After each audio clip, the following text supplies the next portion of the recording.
Sudah hampir tengah malam, kamarmu sudah gelap, suasananya sepi dan suhunya nyaman. Baru saja hampir terlelap, kamu mendengar suara paling menyebalkan yang pernah ada. Dengungannya. Nyamuk ini sudah mengincarmu lagi. Memangnya kamu senikmat apa sampai serangga ini selalu memilihmu dan bukan orang lain dimanapun kamu berada? Apa karena sifatmu yang selalu manis? Sepertinya bukan. Kemungkinan besar semua karena darahmu. Ada sejumlah bukti yang menyimpulkan orang-orang dengan golongan darah O adalah pilihan menu favorit para nyamuk. Golongan darah pilihan kedua mereka adalah tipe A. Nyamuk tahu betul cara membuatmu menggaruk. Mereka mampu menghubungkan sejumlah pertanda, misalnya baumu dengan betapa lezatnya rasa darahmu. Jika sesuai selera, mereka mungkin akan mengunjungimu lagi dan lagi. Tapi kecenderungan nyamuk untuk memilihmu dibanding orang lain mungkin bukan sepenuhnya karena darah. Hewan pengganggu ini adalah pemburu terampil. Mereka menangkap bahan kimia yang dikeluarkan tubuhmu. Antena mereka punya lebih dari 70 reseptor berbeda. Dengan reseptor ini, nyamuk dapat mendeteksi karbon dioksida dalam napasmu dari jarak ratusan meter. Saat berolahraga atau berlari, kamu menghasilkan lebih banyak karbon dioksida. Nyamuk mendeteksi perubahan seperti itu di udara. Begitu menyadari kamu berada di dekatnya, mereka pun melancarkan serangan. Serangga ini mungkin juga tertarik pada senyawa tertentu yang dikandung keringatmu. Senyawa ini membuatmu berbau sedemikian rupa sehingga memikat serangga berdengung ini. Senyawa favorit nyamuk adalah amonia dan asam laktat. Nyam. Nah, keputusan nyamuk untuk menyukai baumu atau tidak juga tergantung pada genetikamu dan bakteri yang hidup di kulitmu. Jika seorang kerabatmu lebih sering digigit nyamuk daripada orang lain, kamu mungkin punya masalah yang sama persis. Sedangkan untuk bakteri, makin beragam mikrob yang hidup di kulitmu, kamu makin kurang menarik bagi nyamuk.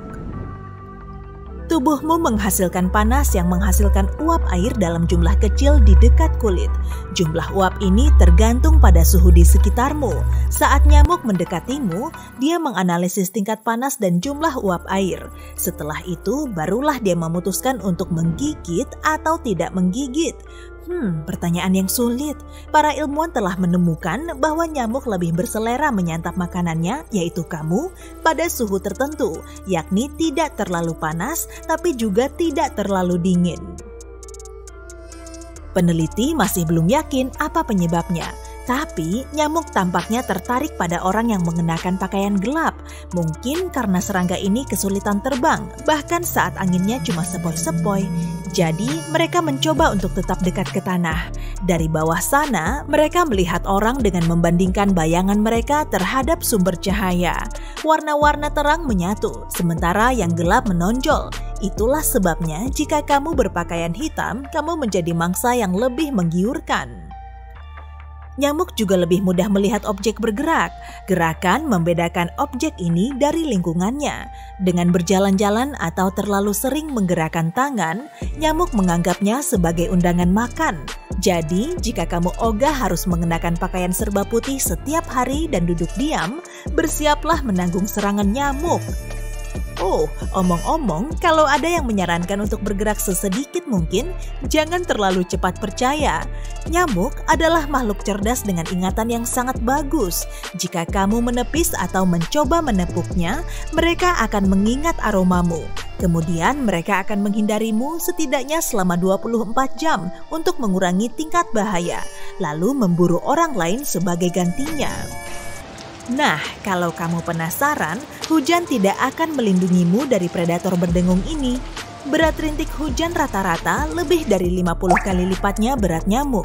Tapi hebatnya, serangga kecil ini mampu terbang melewatinya tanpa masalah.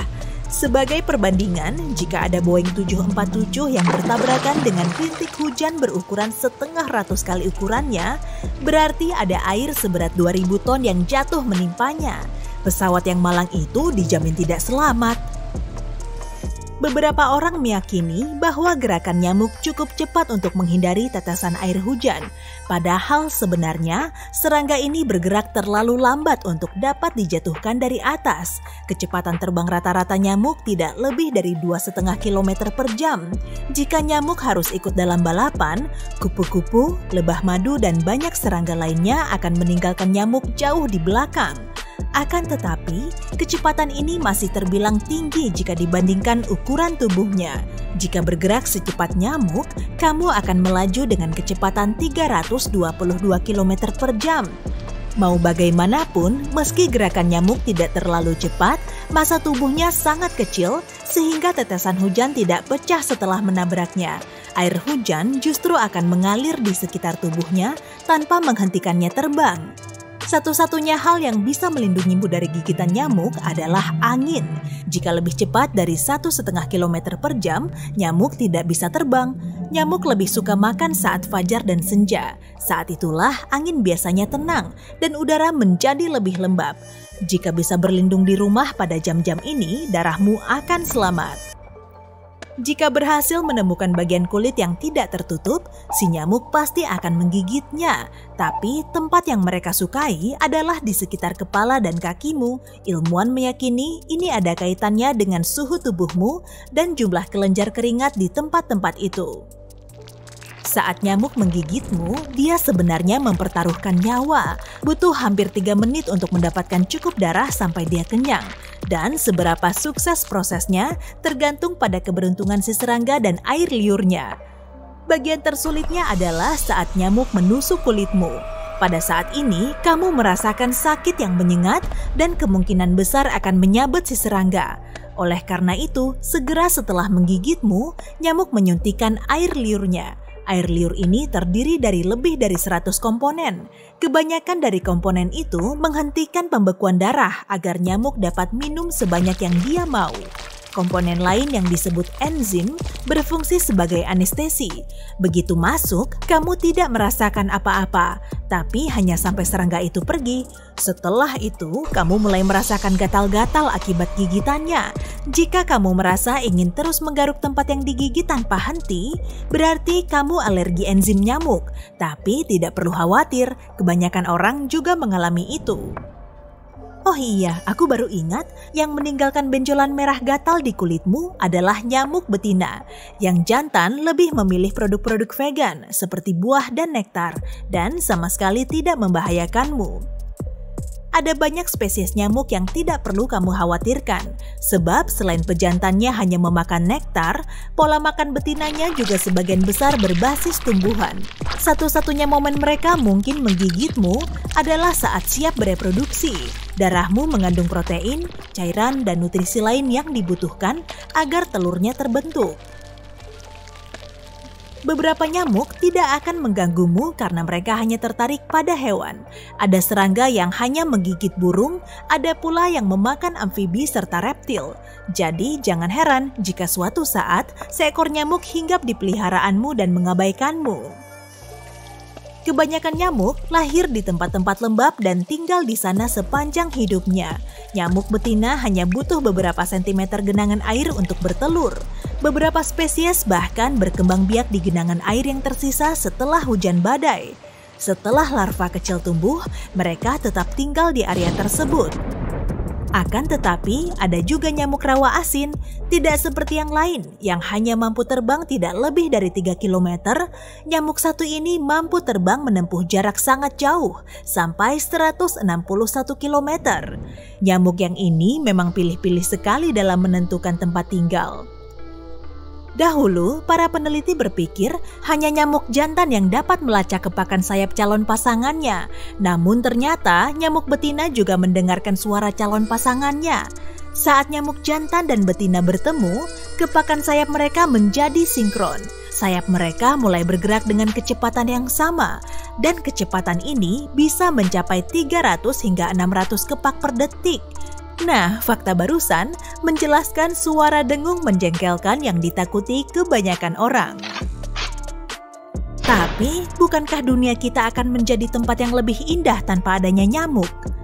Serangga ini kuno, Peneliti pernah menemukan fosil nyamuk berumur 44 juta tahun yang perutnya masih berisi darah, dan penelitian terbaru menyatakan serangga ini sudah ada lebih dari 200 juta tahun.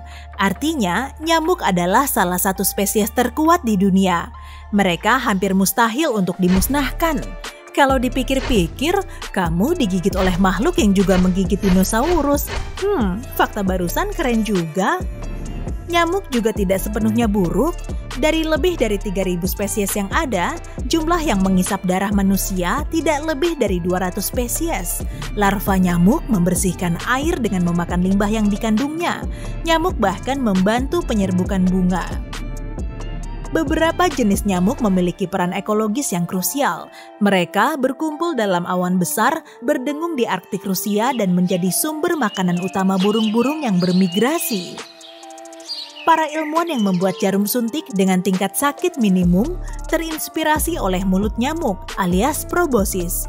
Proboscis bukan hanya sedotan tajam yang digunakan nyamuk untuk mengisap darah. Alat ini terdiri dari 6 bagian tipis terpisah yang dilindungi oleh lapisan luar. Beberapa bagian ini super tajam sehingga bisa menembus kulitmu. Semoga tidurmu makin nyenyak setelah mendengar dan memikirkan fakta terakhir tadi sambil ditemani dengungan nyamuk. Selamat mimpi indah.